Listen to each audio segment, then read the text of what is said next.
गर्मी में एक कमरे के ससुराल में 3 बहू की रसोई। उफ, ये कैसा ससुराल है। इतनी गर्मी में मुझे खाना बनाना पड़ रहा है। लग रहा है जैसे मैं कुकर के अंदर बैठी हूँ।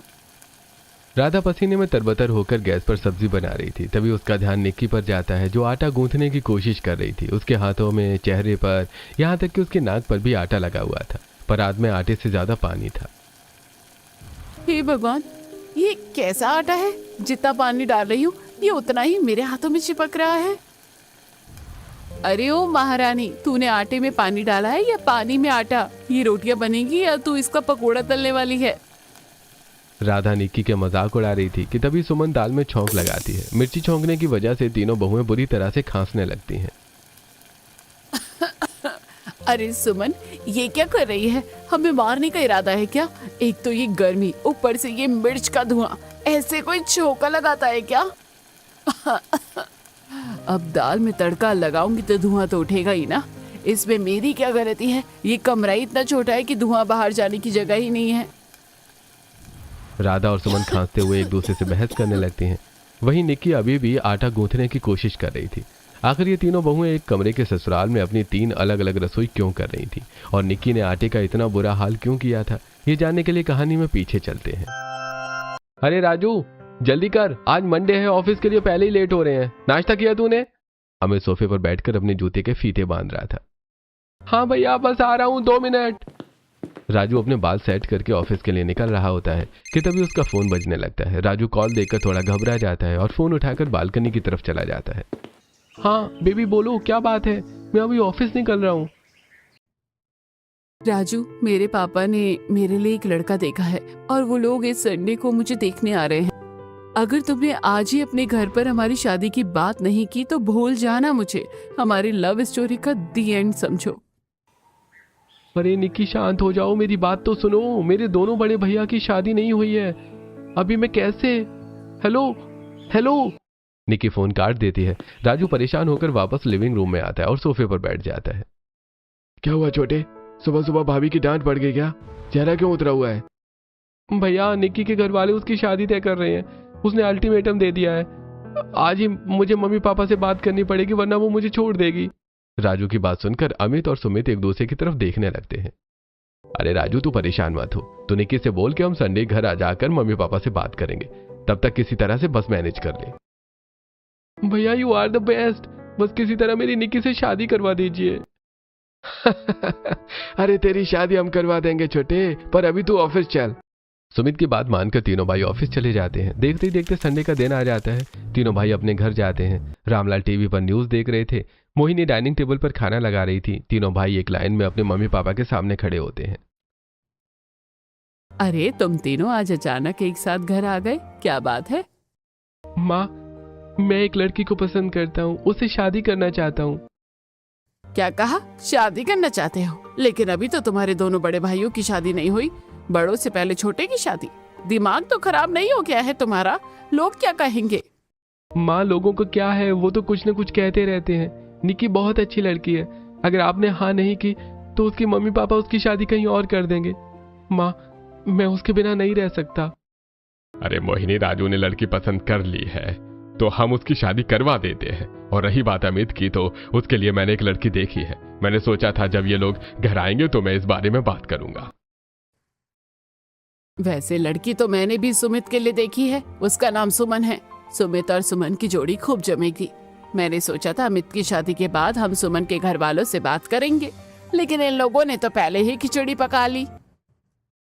इतना कहकर मोहिनी अपना सिर पकड़कर सोफे पर बैठ जाती है। तभी रामलाल टीवी का रिमोट साइड करके उसके पास आता है और कहता है, अरे मोहिनी, तुम परेशान क्यों होती हो? जब हमने अपने बेटों के लिए लड़की पसंद कर ली है तो उनकी शादी करवा देते हैं। आप सही कह रहे हैं जी। हम अपने तीनों बेटों की शादी एक ही मंडप पर करेंगे। क्या? तीनों बेटों की शादी एक साथ?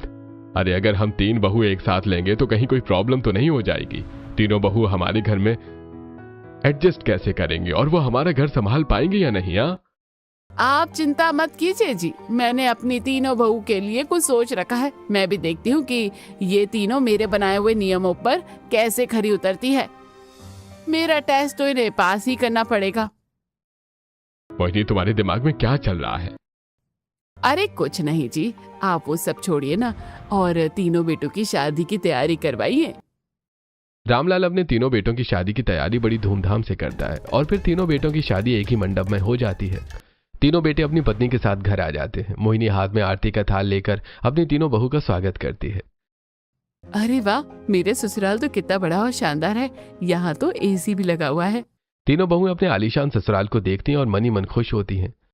क्या हुआ बहू, घर पसंद आया? मोहिनी की बात सुनकर तीनों बहू हाँ में सिरे लाती हैं। सारी रस्में तो हो गई है, तुम लोग थक गई होगी, जाओ अपने एसी वाले कमरों में जाकर आराम से सो जाओ। पता नहीं कल से तुम तीनों को नींद आएगी भी या नहीं। क्या मतलब है माँ जी? कुछ नहीं, तुम तीनों की अभी अभी शादी हुई है ना, तो तुम लोग ससुराल में एडजस्ट हो पाओगी या नहीं, मैं वही सोच रही थी। अब छोड़ो इन बातों को। अमित, सुमित, राजू, अपनी अपनी पत्नियों को अपने अपने कमरे में ले जाओ। तीनों बेटे अपने पत्नी को कमरे में ले जाते हैं। कमरे में जाने के बाद राधा, सच में कितना अच्छा लग रहा है एसी की हवा में। आज तो मस्त नींद आएगी। मेरे मायके में तो एसी था ही नहीं, पर चलो ससुराल में कम से कम गर्मी तो नहीं झेलनी पड़ेगी। यहाँ तो मजे ही मजे हैं। राधा की तरह सुमन और निक्की भी अपने एसी वाले कमरे में जाकर खुश होती हैं और फिर सो जाती हैं। अगली सुबह तीनों बहुएं सज धज कर भारी साड़ी पहनकर हॉल में आती हैं। माँ जी बताइए, हमारी रसोई कहाँ है? आज हमारी पहली रसोई है ना, मैं आप लोगों के लिए टेस्टी टेस्टी खाना बनाना चाहती हूँ। अरे इतनी भी क्या जल्दी है, रुको मैं दिखाती हूँ, चलो मेरे पीछे पीछे।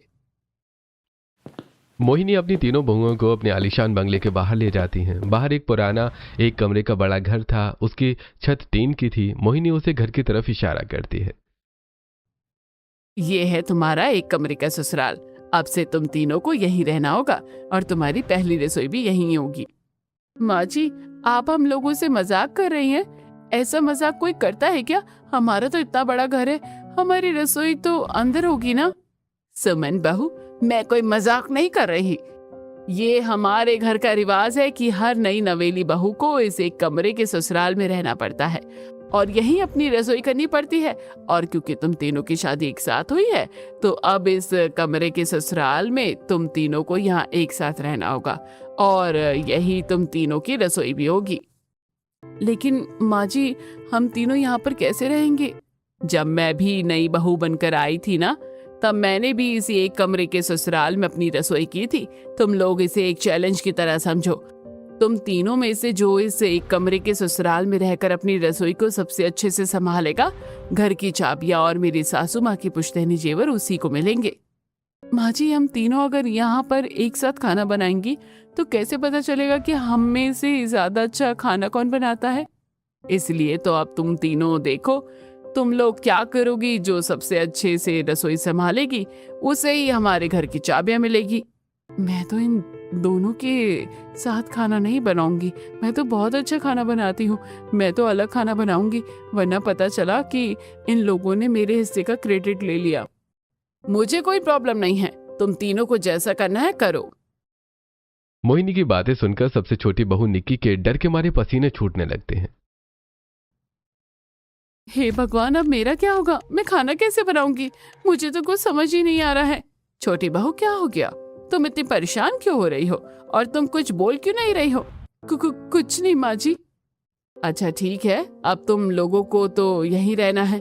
तुम लोग यहाँ पर कुछ नहीं ला सकती, ना कूलर ना एसी। यहाँ पर ऑलरेडी तुम तीनों के लिए बिस्तर लगाया हुआ है, तुम तीनों को वहीं रहना पड़ेगा। इतना कहकर मोहिनी वहां से चली जाती है।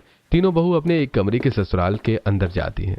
कमरे में फर्नीचर के नाम पर सिर्फ 3 बिस्तर लगे हुए हैं। छत पर एक पुराना पंखा आवाज करते हुए धीरे धीरे चल रहा था। टीन की छत होने की वजह से कमरा बहुत गर्म था। तीनों बहुएं 2 मिनट में पसीने में भीग जाती हैं।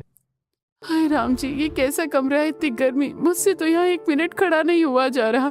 ऊपर से ये पंखा, इसकी खटर पटर सुनकर तो मेरे सिर में दर्द होने लगा है। जेठानी जी, आप बिल्कुल सही कह रही हैं। मेरा तो इस कमरे में दम घुट रहा है। मेरे मायके में तो हर कमरे में एसी लगा था, यहाँ रहना तो बहुत मुश्किल है। सुमन इतना कहती है कि तभी उसका ध्यान कोने में रखे स्टैंड फैन पर जाता है। वो दौड़कर उसके सामने बैठ जाती है और पंखे का मुंह अपनी तरफ कर लेती है। चलो कम से कम यहाँ ये स्टैंड फैन तो है जिंदा रहने के लिए। मुझे बहुत ज्यादा गर्मी लग रही है और मेरा बीपी भी लो हो रहा है। ये कहकर सुमन पंखे का मुंह अपनी तरफ कर लेती है। सुमन को स्टैंड फैन के सामने बैठा देखकर राधा गुस्से में उसके पास जाती है और पंखे का मुंह अपनी तरफ खींचते हुए कहती है, ये क्या बदतमीजी है सुमन? तो बोल रही हो कि मैं इस घर की बड़ी बहू हूँ, मेरा अधिकार इस घर की हर चीज पर सबसे पहले है। पंखे का मुंह मेरी तरफ रहेगा, मुझे तुमसे ज्यादा गर्मी लग रही है। सुमन पंखे को वापस अपनी तरफ खींचते हुए गुस्से में कहती है, जेठानी जी, आप बड़ी बहू हैं तो क्या हुआ, गर्मी तो मुझे भी उतनी लग रही है ना। क्या बड़ी बहुओं को पसीना ज्यादा आता है और मंझली बहुओं को कम? आप उस छत वाले खटारे पंखे के नीचे बैठ जाइए, ये पंखा तो मैंने पहले देखा था, इसलिए ये मेरा हुआ। राधा और सुमन दोनों के बीच पंखे को लेकर खींचातानी शुरू हो जाती है। एक तो कमरे का माहौल पहले ही भट्टी जैसा था, ऊपर से दोनों बहू के लड़ने और चीखने चिल्लाने की वजह से कमरे में गर्मी बढ़ गई थी। दोनों बहू बिल्लियों की तरह लड़ रही थीं। तभी दरवाजे से निक्की अंदर आती है। आप दोनों यहाँ पंखे के लिए लड़ रही हैं और बाहर माँ जी ने एक नया फरमान सुना दिया है। अब माँ जी ने क्या कह दिया? माँ जी ने कहा है कि आज हम तीनों को अपनी पहली रसोई बनानी है, और वो भी इसी एक कमरे के ससुराल में। हमें यहीं पर अपनी अपनी रसोई सजानी होगी और खाना बनाना होगा। क्या इस भट्टी जैसे कमरे में हमें खाना बनाना होगा? यहाँ तो बैठे बैठे पसीने छूट रहे हैं, गैस के सामने तो मेरी हालत खराब हो जाएगी। वो सब तो ठीक है, लेकिन हम लोग खाना बनाएंगे कहाँ? यहाँ कोई रसोई भी तो नहीं है। चलो चलकर माँ जी से पूछते हैं। तीनों बहुएं पसीने में तरबतर होकर बाहर गार्डन में खड़ी मोहिनी के पास आती हैं। पसीने से तीनों के कपड़े भीगे हुए थे। माँ जी, आपने हमें पहली रसोई बनाने को तो कह दिया, लेकिन उस कमरे में तो कुछ भी नहीं है। हमें गैस, चूल्हा और बर्तन तो चाहिए ना। हाँ, वो तुम लोगों को खुद सोचना है कि तुम अपने एक कमरे के ससुराल में अपनी रसोई कैसे करोगी। ये एक तरह से तुम्हारी परीक्षा है। मुझे तो कोई चिंता नहीं है माँ जी। मेरे मायके वालों ने दहेज में गैस, इंडक्शन चूल्हा, माइक्रोवेव ओवन और सारे महंगे बर्तन भेजे हैं। मैं तो अभी अपने मायके के सामान से अपना सेटअप कर लूंगी। सुमन अपनी बात कहकर घमंड में अपने एक कमरे के ससुराल की तरफ चली जाती है। राधा और निक्की एक दूसरे की शक्ल देखती हैं। निक्की की लव मैरिज हुई थी, इसीलिए उसके पास मायके से आया हुआ कोई रसोई का सामान नहीं था, और राधा का सामान भी अभी तक उसके ससुराल पहुंचा नहीं था। माँ जी, मेरी तो लव मैरिज हुई है, मेरे पास तो कोई गैस चूल्हा नहीं है, मेरे मायके से तो कुछ नहीं आया, मैं खाना कैसे बनाऊंगी? और माँ जी, मेरा सामान भी अभी तक नहीं पहुंचा है। निक्की और राधा की बात सुनकर मोहिनी कुछ सोचती है और फिर, रामू, जा और जाकर गोदाम से 2 सिलेंडर और पुराने चूल्हे निकाल कर इन दोनों को दे दे। मोहिनी की बात सुनकर रामू गोदाम से 2 भारी गैस सिलेंडर और काले पड़ चुके चूल्हे लाकर कमरे में रख देता है। अब उस एक ही कमरे में 3 अलग अलग कोनों में 3 रसोई सज गई थी। 3 दिन चूल्हा एक साथ जलने की वजह से कमरे में गर्मी बर्दाश्त के बाहर हो रही थी। राधा अपने चूल्हे पर आलू पनीर की सब्जी बना रही थी, वहीं सुमन अपने इंडक्शन पर बड़े शान से चावल और दाल बना रही थी। लेकिन निक्की, ये आटा कैसे गूंथते हैं? शायद पहले पानी डालते हैं फिर आटा, या पहले आटा या फिर पानी। निक्की एक बड़े बर्तन में ढेर सारा पानी डाल देती है और उसमें थोड़ा सा आटा मिलाती है। वो उसे हाथ से मिलाने लगती है, लेकिन वो आटा गूंथने की बजाय एक पतला सफेद घोल बन जाता है। तभी राधा, उफ, ये कैसा ससुराल है? इतनी गर्मी में मुझे खाना बनाना पड़ रहा है, लग रहा है जैसे मैं कुकर के अंदर बैठी हूँ। हे भगवान, ये कैसा आटा है? जितना पानी डाल रही हूँ ये उतना ही मेरे हाथों में चिपक रहा है। अरे ओ महारानी, तूने आटे में पानी डाला है या पानी में आटा? ये रोटियां बनेगी या इसका तू पकोड़ा तलने वाली है? राधा निक्की का मजाक उड़ा रही थी कि तभी सुमन दाल में छौंक लगाती है। मिर्ची छौंकने की वजह से तीनों बहुएं बुरी तरह से खांसने लगती हैं। अरे सुमन, ये क्या कर रही हो? हमें मारने का इरादा है क्या? एक तो ये गर्मी, ऊपर से मिर्च का धुआं, ऐसे कोई छोका लगाता है क्या? अब दाल में तड़का लगाऊंगी तो धुआं तो उठेगा ही ना, इसमें मेरी क्या गलती है? ये कमरा ही इतना छोटा है कि धुआं बाहर जाने की जगह ही नहीं है। राधा और सुमन बहस करने लगती हैं। वहीं निक्की अभी भी अपने आटे को लेकर परेशान थी। ये क्या कर रही हो? ये आटा गूंथ रही हो या दीवार पर पुताई करने के लिए फेविकोल का घोल बना रही हो? अरे सुमन, छोड़ना, इसे क्या पता कि घर कैसे संभालते हैं। ये तो कंपटीशन शुरू होने से पहले ही कंपटीशन से आउट हो गई है। क्या तुमको कभी खाना बनाना नहीं सिखाया था मेरी माँ ने? राधा की बातें सुनकर निक्की की आंखों में आंसू आ जाते हैं। वो अपने आटे से सनी चिपचिपे हाथों को देखते हुए कहती है, दीदी, मुझे कभी मायके में किचन में पैर रखने का समय ही नहीं मिला। मैं तो बचपन से पढ़ाई और फिर ऑफिस के कामों में लगी रही। मैं घर की बड़ी बेटी हूँ ना, मुझे अपना घर संभालना पड़ता था। मुझे सच में खाना बनाना नहीं आता। अगर खाना बनाना नहीं आता तो फिर शादी क्यों की? ससुराल में सबको क्या बनाकर खिलाओगी? राधा की बात सुनकर निक्की की आंखों में आंसू आ जाते हैं। वो रोते हुए जैसे तैसे पतले घोल से रोटी बनाने की कोशिश करती है, लेकिन उसकी रोटी तवे पर चिपक कर पापड़ बन जाती है। खाना बनाने के बाद तीनों बहू अपना खाना लेकर एक कमरे के ससुराल से बड़े बंगले में जाती हैं। राधा और सुमन अपना शानदार खाना परोसती है। माँ जी, ससुर जी, खाना चख कर तो बताइए कैसा बना है। हाँ बहू, खाना तो बड़ा ही स्वादिष्ट है। तू तो सच में बड़ा अच्छा खाना बना लेती है। अरे सुमन बहू, तेरे हाथ के दाल भी तो बहुत स्वादिष्ट है। राधा और सुमन के हाथ का बना खाना सभी को पसंद आता है। अब बारी निक्की की आती है। निक्की कांपते हाथों से अपनी जली हुई टेढ़ी मेढ़ी रोटियां और बेस्वाद सब्जी टेबल पर रखती है। रामलाल रोटी का एक टुकड़ा तोड़कर खाते हैं, लेकिन रोटी का स्वाद इतना खराब होता है कि वो तुरंत रोटी थूक देते हैं। अच्छा, ये क्या है भाई? ये रोटी है या चमड़ा? इसे खाकर तो बीमार इंसान पड़ जाए। निक्की, ये क्या मजाक है? पहले रसोई के नाम पर तूने ये कचरा परोसा है हमें। मुझे माफ कर दीजिए माँ जी, मैंने पूरी कोशिश की थी, पर मुझे खाना बनाना बिल्कुल नहीं आता। मैं हमेशा ऑफिस जाती थी, घर का काम कभी सीखा ही नहीं। मैंने तो पहले ही कहा था माँ जी, ये तो कंपटीशन से पहले ही आउट है। तभी छोटा बेटा राजू आगे बढ़ता है और निक्की की बनाई हुई उसी जली कच्ची रोटी का एक बड़ा निवाला अपने मुंह में रख लेता है। माँ, बाबूजी, निक्की ने बहुत अच्छी कोशिश की है। मुझे तो ये खाना बहुत स्वादिष्ट लग रहा है। और निक्की, तुम चिंता मत करो, तुम धीरे धीरे सब सीख जाओगी। अपने पति को अपनी साइड में देखकर निक्की को बड़ा अच्छा लगता है, लेकिन मोहिनी इस बात से गुस्सा हो जाती है। अच्छा, तो अब तू अपनी बीवी की तरफदारी करेगा? निक्की बहू, तुम कान खोलकर सुन लो। तुम्हें खाना बनाना आता हो या नहीं, लेकिन अब तुम्हें खाना बनाना सीखना होगा। वैसे तो तुम्हारा खाना नेक के लायक नहीं था, लेकिन तुमने पहली रसोई की रस्म पूरी की है, तो ये लो तुम्हारा नेक। मोहिनी अपनी तीनों बहुओं को नेक देती है। तीन बहू नेक लेकर खुश होती हैं। खाना खाने के बाद बर्तनों का एक बड़ा पहाड़ खड़ा हो गया था। कमरे में अब भी बहुत भयंकर गर्मी थी। जेठानी जी, चलिए चलकर बर्तन धो लेते हैं। काफी सारे बर्तन हो गए हैं। अगर हम सब मिलकर काम करेंगे तो जल्दी हो जाएगा। बाहर वैसे भी बहुत कड़ी धूप है। हम लोग खाना बनाकर थक गए हैं, हमें सोना है। तुमने तो वैसे भी कुछ बनाया ही नहीं था। निक्की, तुम सारे बर्तन खुद धो लो। राधा की बात सुनकर निक्की कुछ बोल नहीं पाती है। वो बेचारी चुपचाप सारे झूठे बर्तन उठाती है और घर के बाहर आंगन में नल के पास बैठ जाती है। कड़ी धूप में बर्तन धोने लगती है। बर्तन धोने के बाद जब निक्की कमरे में आराम करने के लिए आती है और पंखे का मुंह अपनी तरफ करती है, तब निक्की, तुमने पंखे का मुंह अपनी तरफ क्यों किया? मुझे गर्मी लग रही है। जेठानी जी, मैं अभी कड़ी धूप में इतने सारे बर्तन धोकर आई हूँ।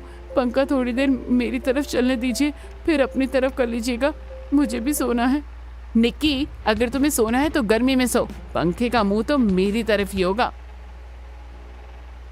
इतना कहकर राधा पंखे का मुंह अपनी तरफ करके सो जाती है। निक्की राधा और सुमन से ज्यादा बहस नहीं करती और वो भी सो जाती है। शाम को निक्की अकेले अपने एक कमरे के ससुराल को साफ करती है और पूजा करके रात के खाने की तैयारी करने लगती है। रात में भी राधा सुमन अच्छा खाना बनाती है, लेकिन निक्की से खाना जल जाता है। डाइनिंग टेबल पर कोई उसके खाने को हाथ नहीं लगाता है। अरे छोटी बहू, ये जली हुई रोटियां मेरे गले से नहीं उतरेगी। तुम खाना बनाना सीख लो। रामलाल की बातें सुनकर निक्की उदास हो जाती है, लेकिन राजू उसकी जली रोटियां चुपचाप खाता है। देवर जी, आप जली रोटियां मत खाइए। इसे खाने से आपके पेट में दर्द होगा। मैं आपको अपनी बनाई हुई रोटी तड़का देती हूँ। इसकी कोई जरूरत नहीं है भाभी, मैंने खाना खा लिया, मेरा पेट भर गया है। अपने पति को खराब और आधा पेट खाना खाते देखकर निक्की को बहुत बुरा लगता है। वो उदास होकर अपने एक कमरे के ससुराल में आ जाती है। निक्की उदास होकर बिस्तर में बैठी थी, तभी राधा और सुमन भी कमरे में आती हैं। तीनों बहुएं अपने अपने बिस्तर पर लेटी हैं। खटर खटर करता पंखा जरा भी हवा नहीं दे रहा था।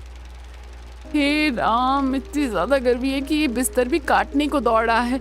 मुझसे तो लेटा भी नहीं जा रहा है इसमें। गर्मी और उमस की वजह से तीनों में से किसी को नींद नहीं आ रही थी। तीनों बस बिस्तर पर करवटें बदल रही थी। रात के 10 बज रहे थे। दरवाजे पर हल्की सी दस्तक होती है। दरवाजा खुलता है और तीनों के पति अमित, सुमित और राजू छुपते छुपाते दबे पांव अंदर आते हैं। अपनी पत्नियों को गर्मी से बेहाल देखकर उन्हें बहुत दुख होता है। अरे आप लोग यहाँ, माँ जी ने देख लिया तो बवाल हो जाएगा। राजू निक्की के पास जाकर और उसका पसीना पोंछते हुए कहता है, निक्की, तुम्हारी हालत मुझसे देखी नहीं जा रही है। चलो उठो, मैं तुम्हें अपनी बाइक पर लॉन्ग ड्राइव के लिए ले चलता हूँ। बाहर ठंडी हवा लगेगी तो तुम्हारा मूड भी फ्रेश हो जाएगा। नहीं जी, किसी ने देख लिया तो गड़बड़ हो जाएगी। अरे कुछ नहीं होगा, तुम बस चलो मेरे साथ। राजू निक्की का हाथ पकड़कर उसे चुपके से बाहर ले जाता है। राधा और सुमन ये देखकर और भी जल भुन जाती हैं। राधा गुस्से में अपने पति अमित को घूरते हुए कहती है, देखा आपने, हमारा देवर तो अपनी पत्नी को खुली हवा में घुमाने ले गया, और एक आप है जो मुझे यहाँ इस भट्टी में मरने के लिए छोड़ गए हैं। मुझे इस गर्मी में नहीं रहना, आप भी मुझे कहीं लेकर चलो। अरे राधा शांत हो जाओ, माँ जी सुन लेंगे तो बवाल हो जाएगा। अच्छा ठीक है, एक काम करो, तुम और सुमन चुपके चुपके हमारे साथ चलो। अब तुम्हें अपने एसी वाले कमरे में सुला देते हैं, सुबह माँ के उठने से पहले वापस ले आएंगे। हाँ सुमन, तुम चलो मेरे साथ, इसी बहाने हम दोनों साथ में थोड़ा टाइम स्पेंड कर लेंगे। वैसे भी मैं तुम्हें बहुत मिस कर रहा था। सुमित की बातें सुनकर सुमन शर्मा जाती है। अमित और सुमित अपनी पत्नियों को लेकर चुपचाप एसी वाले कमरे में चले जाते हैं। रात भर वो आराम से सोती हैं और सुबह 5 बजे मोहिनी के जागने से पहले वापस उसी गर्म कमरे में आकर ऐसे लेट जाते हैं जैसे रात भर वहीं सोए हों। सुबह जब निक्की की नींद खुलती है तब, राधा दीदी, सुमन दीदी, आप दोनों रात भर कहाँ थी और आप लोग कमरे में कब आई? निक्की, तुम अपने काम से काम रखो, हमारे मामले में ज्यादा नाक मत घुसाओ। राधा की बात सुनकर निक्की कुछ कहती नहीं है। ऐसे ही दिन गुजरते हैं। कुछ दिन तक दोनों बहू एसी वाले कमरे में जाकर आराम से सोती हैं, लेकिन एक दिन जब दोनों अपने पतियों के साथ कमरे में जा रही थी तब मोहिनी उन्हें देख लेती है। तुम दोनों की हिम्मत कैसे हुई एसी वाले कमरे में जाकर सोने की? माफ कर दीजिए माँ जी, आगे से ऐसा नहीं होगा। अगर आप दोनों ने कोई चीटिंग की ना तो मैं तुम्हें कंपटीशन से आउट कर दूंगी और निक्की जीत जाएगी। मोहिनी से डांट सुनकर दोनों वापस अपने एक कमरे में भाग जाती हैं। तीनों मिलकर दोपहर के खाने की तैयारी करने लगती हैं। गर्मी आज कल से भी ज्यादा थी। निक्की अपने चूल्हे के पास बैठकर सोच में पड़ी थी। गर्मी से उसकी हालत खराब थी। खाना ना सही, लेकिन मुझे मैगी बनाना तो आता है। एक काम करती हूँ, आज सबको मैगी बनाकर खिलाती हूँ। ये सोचकर निक्की बाहर दुकान पर जाकर मैगी खरीद कर लाती है और गैस पर फटाफट मैगी बना देती है। पूरे कमरे में मैगी की खुशबू फैल जाती है। वारी महारानी, खुद को बहुत स्मार्ट समझती है। ये क्या बच्चों वाला खाना बनाया है तूने? तुझे क्या लगता है सबको मैगी खिलाकर तू उनका दिल जीत लेगी? निक्की राधा की बातों का कोई जवाब नहीं देती। दोपहर के खाने के समय डाइनिंग टेबल पर जब निक्की मैगी परोसती है तो मैगी देखकर सबका मुंह बन जाता है।